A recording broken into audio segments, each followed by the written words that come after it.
So even though a bulk of our revenue is coming from technology, at the time you just grab revenue from wherever revenue is coming from, so you keep the lights open. I know it's not the most thoughtful strategy. If I can go back, I'm like, hey, pick a niche and focus on it and go all day at that niche. I mean, that's the correct advice. But it's honest, It's yeah, it's what everybody actually does. yeah. Exactly. It's like I need to keep the lights on. I will take this revenue.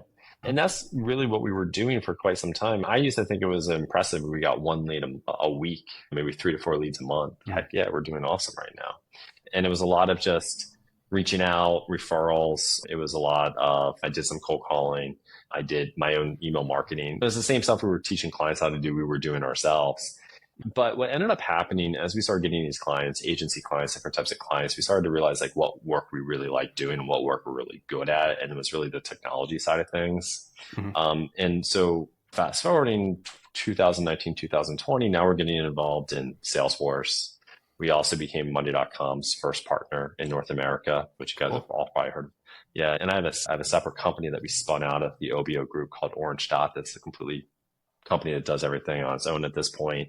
It's fun to watch their success, but they became, at the time, we were doing HubSpot, we were doing Salesforce, we were doing Monday.com, and we're just growing that way. And part of the reason we were growing is because companies were looking for someone who could do HubSpot and Salesforce, HubSpot and Monday, Salesforce and Monday. So we actually started getting referrals coming to us because people started finding out about what we do. And they were looking for a technology consultancy who knew those platforms. And so we made a bet like, hey, listen, we're going to pivot away from doing marketing related services and anything of that sort to just focus on technology.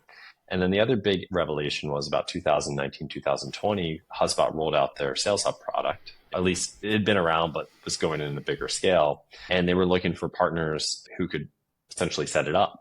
And so we're like, hey, we can do that. And we became HubSpot's first advanced implementation certified partner in the world. So all of a sudden that put us on the map. And all of a sudden we started getting leads from HubSpot.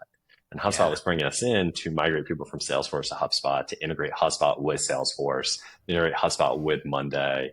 So all of a sudden our lead channel went from us trying to cold call and do outreach to reps bringing us into deals, and then people finding us on the HubSpot directory. And so that really led to a lot of our growth. That's fantastic. There's nothing better than having a major partner bring you in and saying, these are the folks that can do this type of work. It's like cheating. And yeah, it is. In the best kind of way. Yeah. So fast forward a couple more years, I think the challenge happens is that at the time we were doing HubSpot, Salesforce, and Monday.com. And although it was a great strategy at first, you become jack of all trades, master of none. And it's too hard to be focused in 3 different verticals. And so that's when we decided to pull back from Salesforce, even though we still have Salesforce experience and chops at this business.